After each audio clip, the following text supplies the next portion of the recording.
Good morning. Good morning. The theme for 2025 is Rising Higher, Growing Deeper.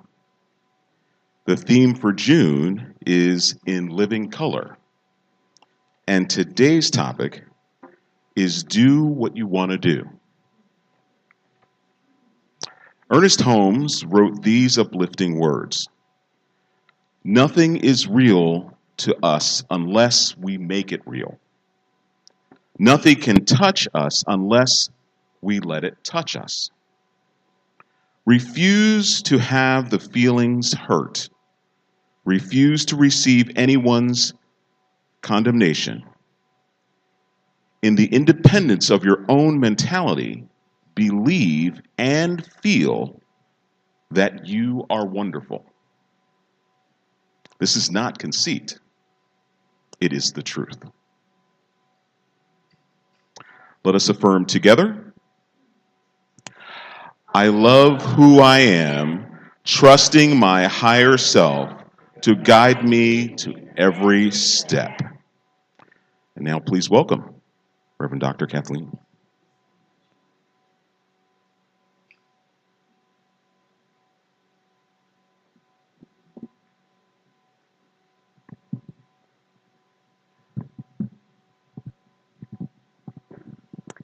That is one of the most powerful quotes, I think, by Ernest Holmes, right?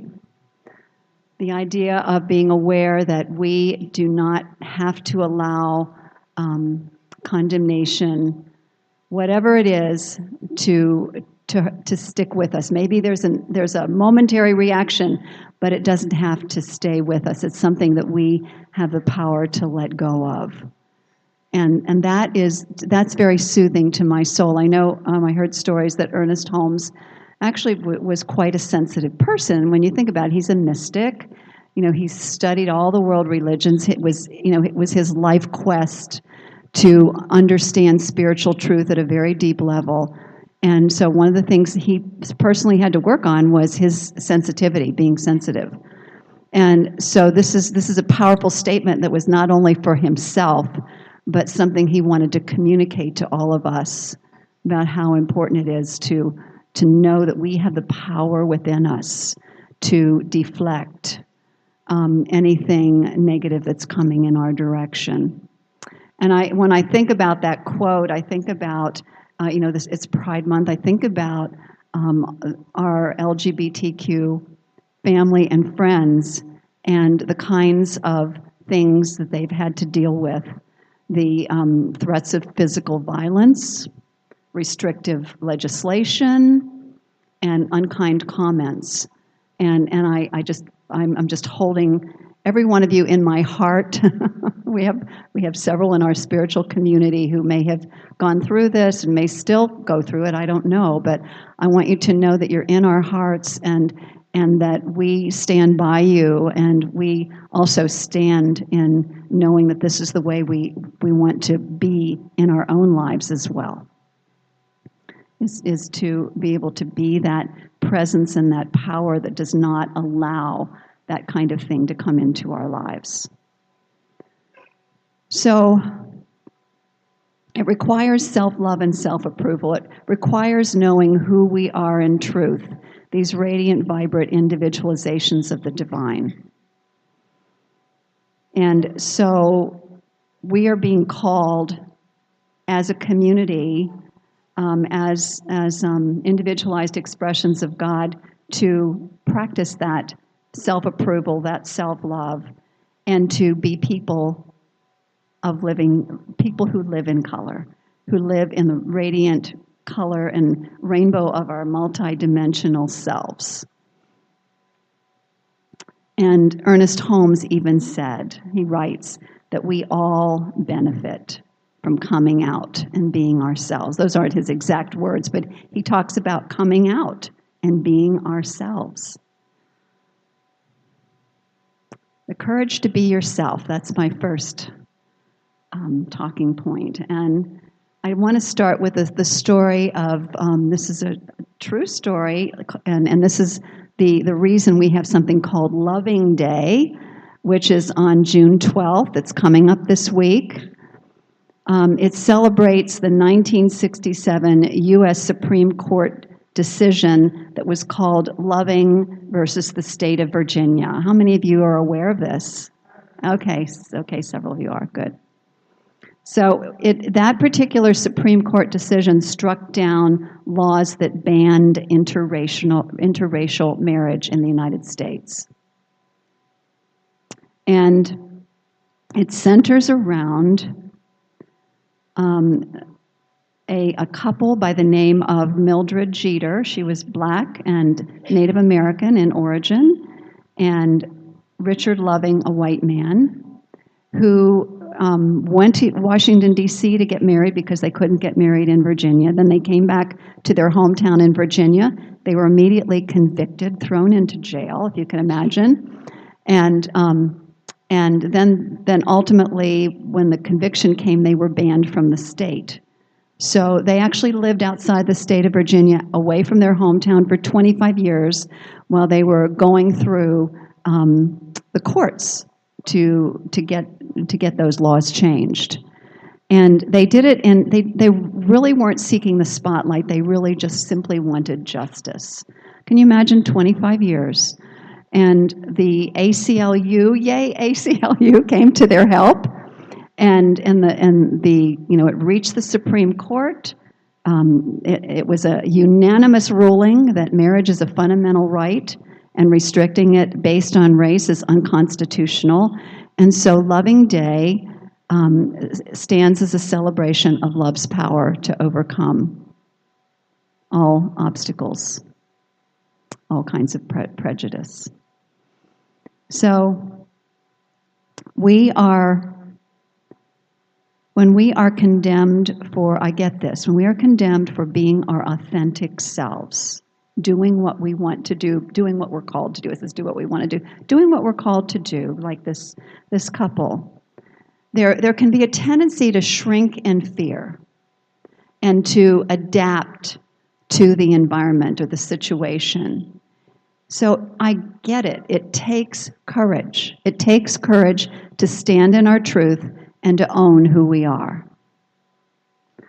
The courage pays off because being ourselves has this tendency to attract other like-minded people who celebrate our uniqueness. So the more we express ourselves authentically, the more we inspire others to do the same. Our acts of courage have this tendency to create a rippling effect, catch the attention of others and to inspire others to be who they are, to step up in courage.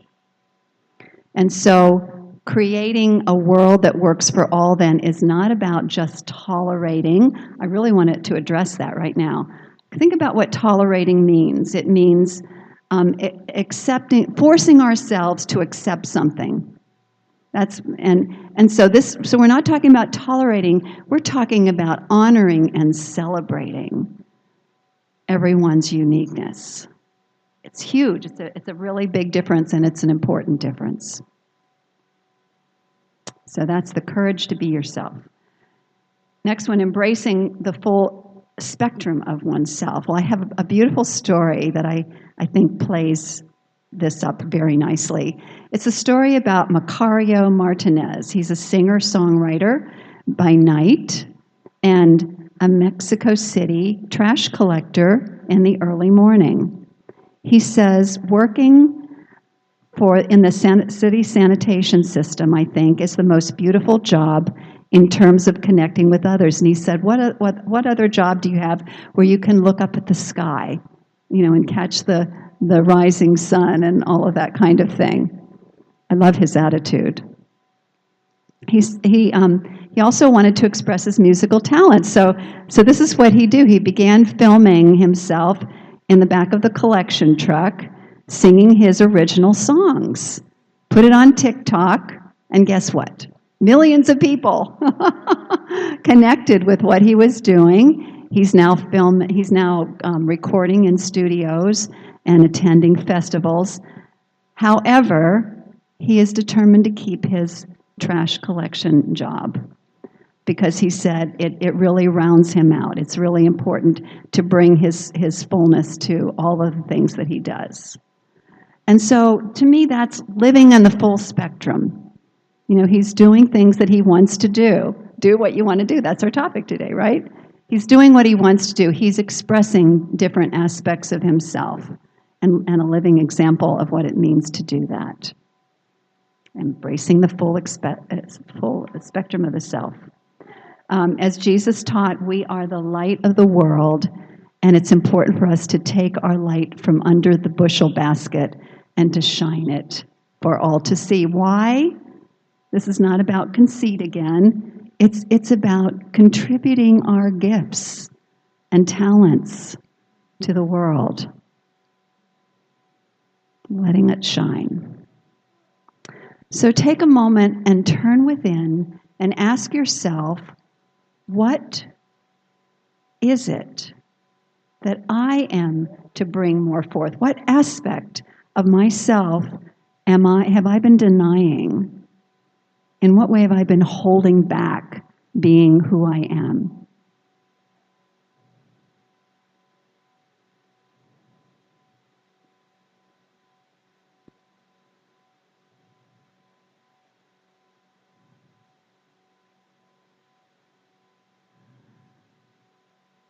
And then I encourage you to turn to a neighbor and just share what aspect of yourself you'd like to bring forth more fully.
Do you feel complete? Yeah? Okay.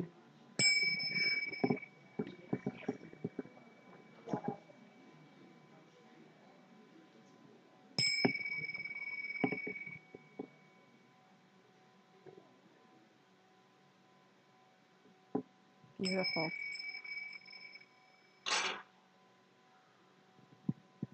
I see a lot of smiles on your faces.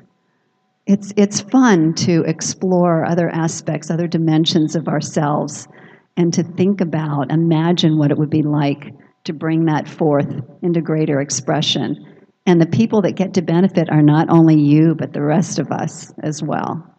So thank you. Thank you for just, going along with that and exploring.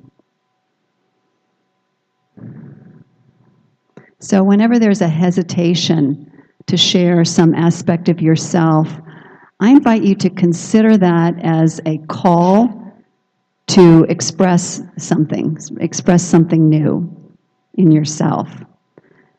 And when we let that full spectrum, again, of who we are shine through, we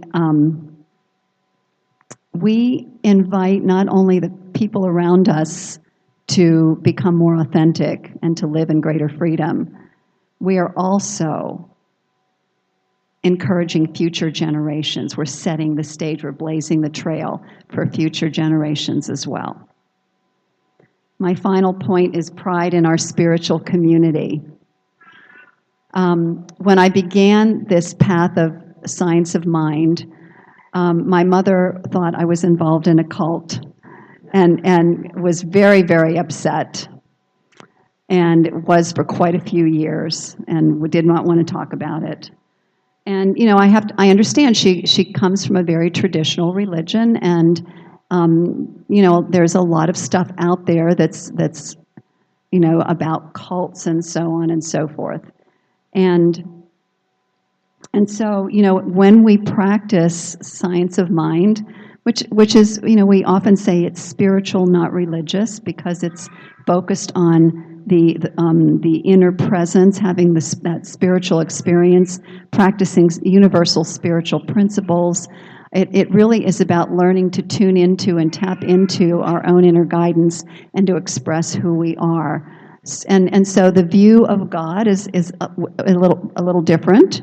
It's not just God is out there somewhere. It's the understanding that universal intelligence is centered everywhere, which means right where we each are as well, and that we can draw upon that presence at any time because it is who we are. That's our essential self. We are, as Jesus said, ye are gods, children of the Most High. So we can sometimes, I understand, feel like maybe a minority in this culture. And we might even feel like we're rebelling. And I'm going to invite you to, instead of considering it as a rebellion, as a revelation, we are revealing the light of who we are on the planet. We are here to be that revelation of the full spectrum of light and love that we are. And one of the things I really love about our spiritual community, our spiritual teaching, it is centered on that principle of love. Here's what the principle of love says. Love is the self-givingness of universal spirit through its desire to express itself in terms of creation. Love is the impulse. It's the impulse to create. And law is the way of creation. So, we no longer need to participate in the old story that the Centers for Spiritual Living is a best-kept secret. I'm inviting you to consider sharing it, sharing your spiritual journey, sharing, what it means for you to live from the inside out, and invite people to come, and understanding that, it's all over it's online. This spiritual teaching is now a lot more common than it used to be. It's, there are great teachers online who are teaching the same principles. So I think there are people out there seeking this type of spiritual community that has that perspective. Spiritual but not religious. I think that's a really important piece to get across. All right, so coming out of the closet. What's preventing us from coming out of the closet and being who we are, sharing our spiritual awareness, sharing our spiritual community? This is something to contemplate. And so let's turn within in prayer.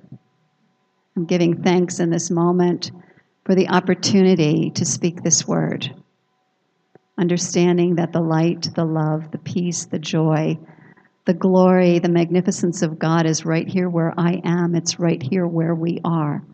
We are that light of the divine, that multidimensional truth of our being is like a rainbow of color. So I'm inviting each one of us in this prayer to step more fully into the full spectrum of being, of who we are.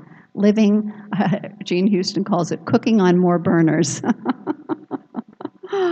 And so it is with great delight and joy that I trust, I have great faith in each and every one of us to continue to grow, to blossom, and to unfold that beautiful, bright inner divinity that is each one of us.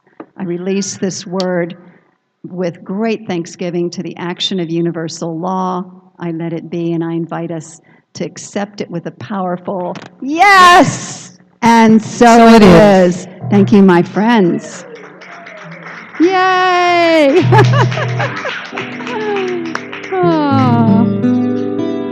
I'd like to invite